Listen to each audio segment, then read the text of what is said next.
Bismillah. Assalamualaikum warahmatullahi wabarakatuh. Alhamdulillahirabbil alamin wassalatu wassalamu ala asyrafil anbiya'i wal mursalin wa ala alihi washabihi rasulillah ajmain. Ustaz semuanya, alhamdulillah. Pada kesempatan kali ini kita sudah masuk ke tema 8 ya, lingkungan sahabat kita. Saat berdoa semoga kita semuanya selalu diberikan kesehatan oleh Allah Ta'ala. Dan antum semua harus rajin dan semangat serta sungguh-sungguh dalam belajar walaupun belajar daring atau secara online. Nah, kembali lagi masuk ke materi kita, yaitunya tema 8, lingkungan sahabat kita. Ya.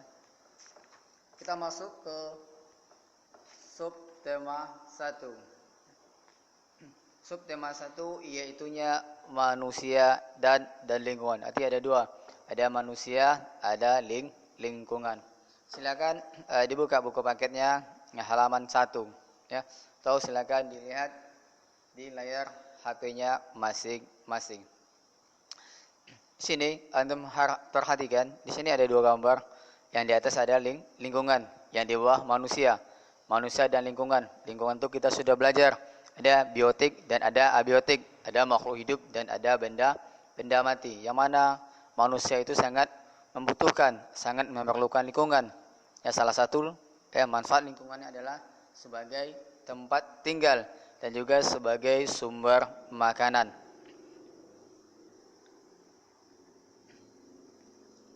Pada gambar ini salah satu unsur penting yang ada dalam lingkungan adalah air. Ya, ada air, ada tanah, ada tumbuh-tumbuhan, ada ikan dan lain sebagainya.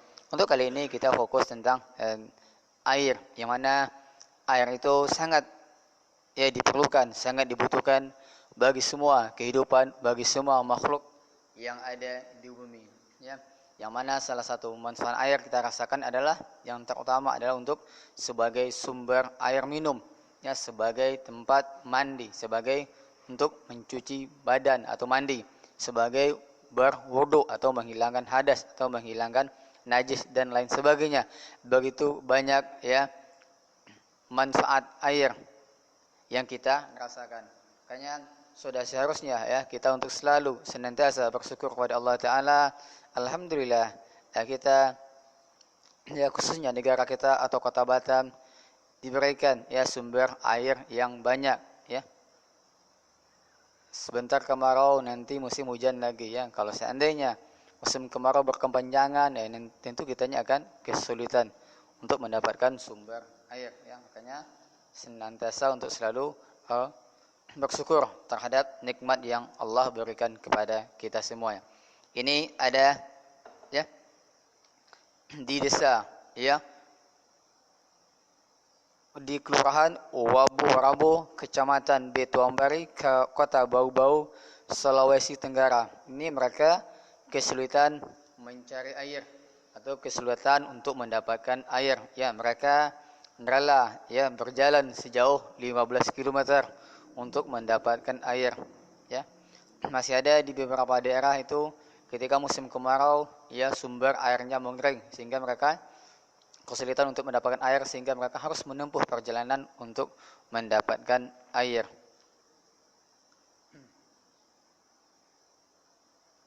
Ini ayo diskusi, saya jelaskan apa fungsi air. Nah, apa fungsi air bagi manusia? Seperti saya bilang tadi ya, sebagai untuk sumber minum, sebagai untuk membersihkan badan. Fungsi air bagi hewan ya juga sama, sebagai sumber minum ya. Dan juga untuk bernafas, terutama bagi hewan yang hidup di air. Apa fungsi air? Ya, bagi tumbuhan, ya, untuk membantu proses fotosintesis.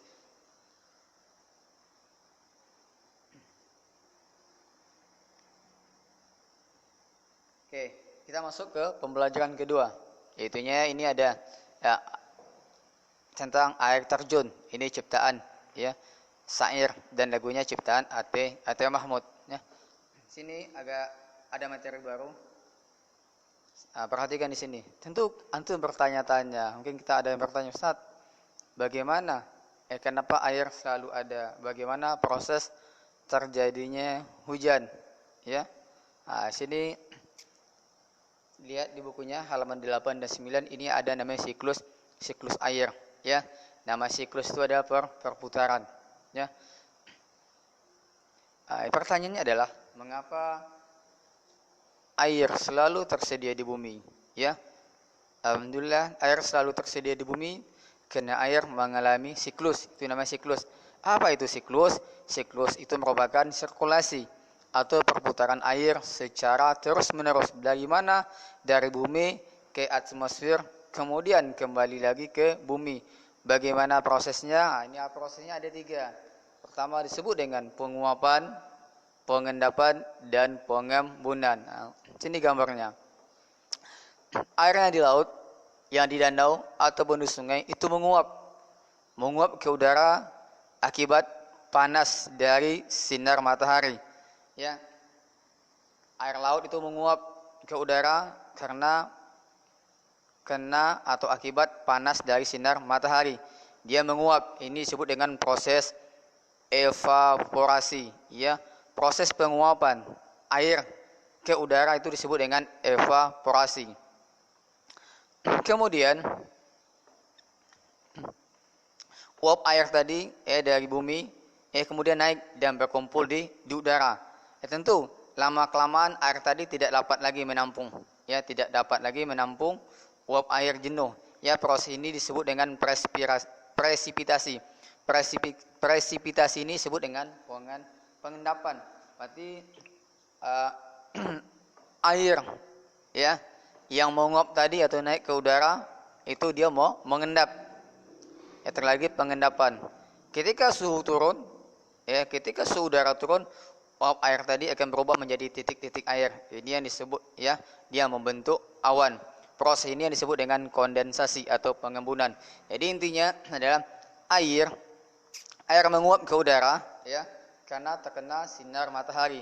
Nanti di udara, ya, nanti sampai di udara dia mau mengendap, terjadi pengendapan. Kemudian ketika suhu turun, ya, dia berubah menjadi titik-titik, membentuk awan. Ini yang disebut dengan kondensasi atau pengembunan. Sama halnya seperti kita memasak air, ya. Air yang ketika kita memasak air menggunakan teko, ya, ketika air sudah masak, karena mendapatkan panas dari kompor, mendapatkan kalor dari kompor, ya, air tadi mengalami, ya, evaporasi, dia menguap ke atas.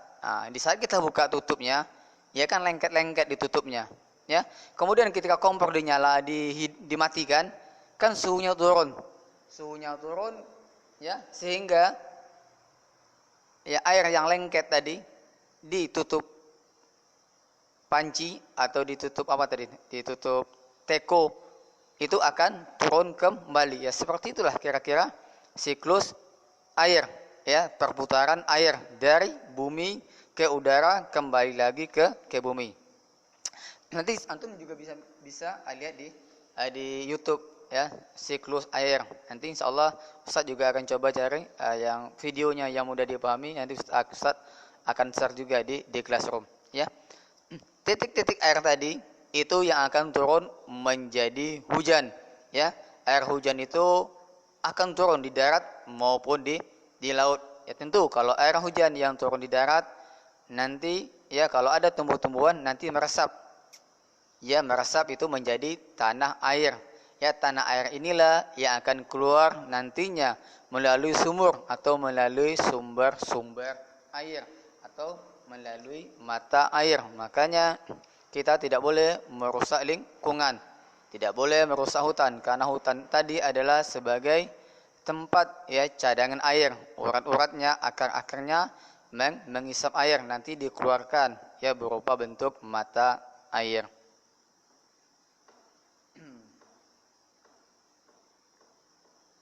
Ini ayo membaca semut dan beruang. Ini silakan saja antum baca, ya. Ya, cerita semut dan beruang. Oke.